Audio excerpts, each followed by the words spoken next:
پرون پسواد مدین کې یو کار شوی دی جناب، یو سیل کوون کې راغلی او د قرآن صحیح سیزلی ده او پاغي باندې هغه پولیسانو بیا خپل حراست کې واغستو او د سواد او د مدین چې کم خلق ته غیرت ګوره ایمان نه دی، ایمان بیل شی دی بس اغي بیا راولګېدل جناب او حکم چې د مدین کا متانه ده هغې ته مې قسم لډېرې خبرې اترې پکې رالي اور او تکیغت وغیره هغه کس ته ځان ورورسو هغې په هغه ځای کې څوک وویشتو او بیا یې بهر راویستو جناب ویسېزو ګوره زه یو وړه شانتې خبره کوم هر کله چې په قانون باندې عمل نه کیږي عمل کنه په قانون عمل نه کیږي بیا به د عوام څه کوي دا قانون په خپل لاس کې اخلي. ته ما ته ووایه د اوسه پورې کم یو ګستاخ ته سزا میلاو شوې ده؟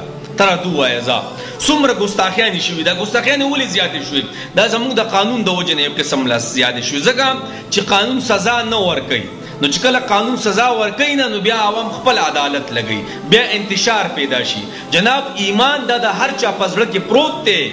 ایمان یو عجیبه شی دی. ګورئ یو شرابي دی ولینی یو زناکار دی ولینی خو که نبي علیه السلام او د قرآن خبره راله که نه یقین په الله او که ځان دې وجني دا د ایمان نښه ده، دا د مسلمان په خټه کې دا خبره شامل ده. خو افسوس زمونږ قانون په دې خبرو عمل نه کوي.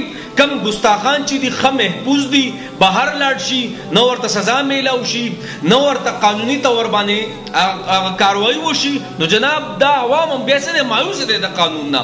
دا ګوره د قانون نه مایوسه کېدل دي بیا چې زما قانون عمل نه کوي راشه د خپل قانون په خپل اساس کا نو بیا دغه عوام څه وکړي عدالت ولګوي تاڼې ورانې شي پولیسانو عوام او پلانې ډینګرې خوا پکې خوا دې خوا پکې زخمیان شي. دا چې فوراً اسلام جمهور پاکستان کې فوراً سزا ورکولی کېدی هر یو کس په امن کې وي خو جناب سزا نشته.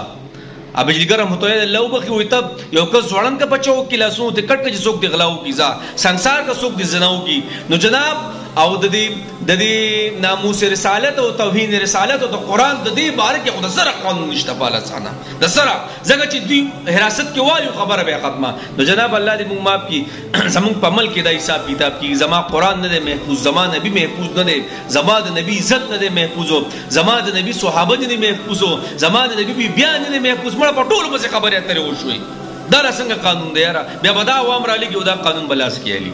بس الله دې موږ معاف کړي.